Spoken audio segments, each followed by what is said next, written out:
Social મીડિયામાં વાંધાજનક video upload કરનાર વિરુદ્ધ સંતરામપુર પોલીસે કરી કાર્યવાહી. જરા જુઓ, પોલીસના હાથે ઝડપાયા બાદ આરોપીની કેવી રીતે બદલાઈ ગઈ છે ચાલ. હાથ જોડી અને માફી માગી રહેલ આરોપીનું નામ છે સલીમ ગટલી, જેના પર આરોપ છે ભારતીય સેનાનું મનોબળ તૂટે અને ભારતીય નાગરિકોની ધાર્મિક લાગણી દુભાય તેવી વિડીયો ફેસબુક એકાઉન્ટ પર અપલોડ કરવાનો.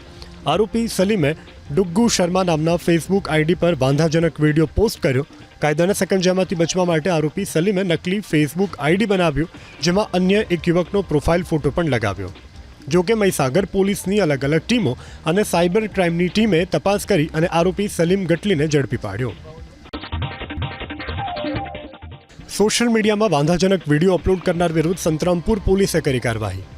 જરા જુઓ, પોલીસના હાથે ઝડપાયા બાદ આરોપીની કેવી રીતે બદલાઈ ગઈ છે ચાલ. હાથ જોડી અને માફી માગી રહેલ આરોપીનું નામ છે સલીમ ગટલી, જેના પર આરોપ છે ભારતીય સેનાનું મનોબળ તૂટે અને ભારતીય નાગરિકોની ધાર્મિક લાગણી દુભાય તેવી વિડીયો ફેસબુક એકાઉન્ટ પર અપલોડ કરવાનો.